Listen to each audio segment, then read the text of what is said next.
Hello, hello, hello! Hello guys! May naalam to ako'y gustong i-share sa katong may problema sa mukha, nasunog yung mukha, may dark spot, melasma. Kasi problema ko rin yan noon dati.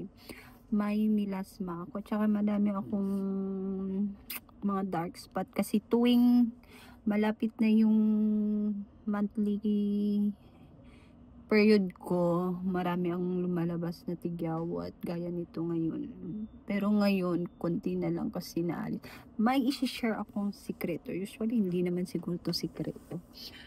Para sa yung may mga problema na ganun, kasi 'di ba pag nagkakaroon ka ng melasma, yung talagang maitim yung mukha mo dito, nakakawala siya ng self-confidence, 'di ba? Lalo at yung makaka-relate lang nito nung nagkakaroon ng problema sa mukha. I-share ko lang yung sikreto.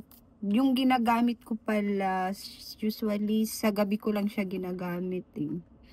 Tingnan mo yung mukha ko. May konti pa, pero hindi ko siya talagang na-document ng yung araw-araw. Mahigit isang buwan ko na siyang ginagamit.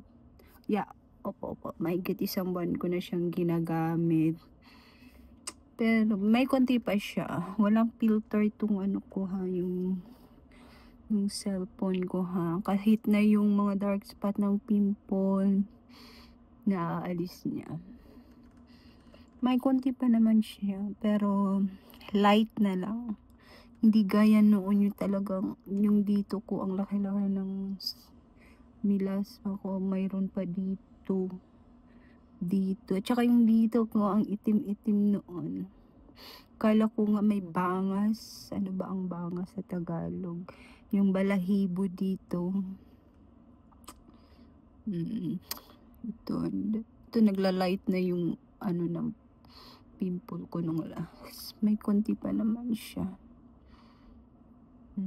Tsaka ang ganda ng effect. Sa gabi lang siya ginagamitan, guys.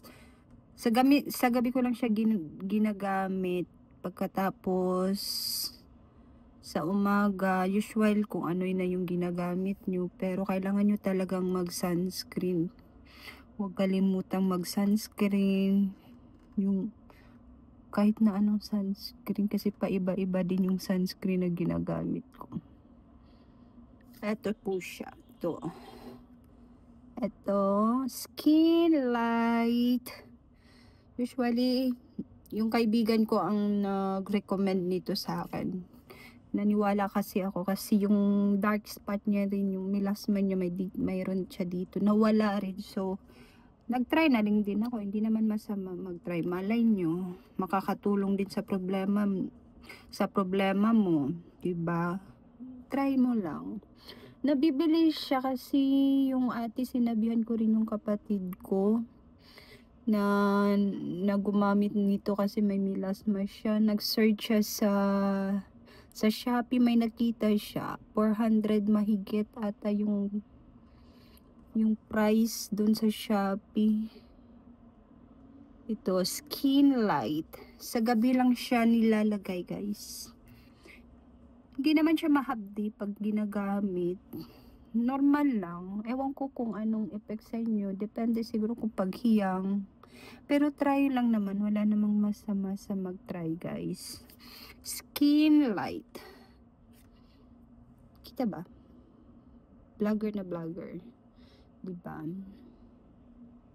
Tsaka, tingnan yung effect sa mukha ko. Bagong ligo ko lang. Hindi pa nga ako nagsuklay.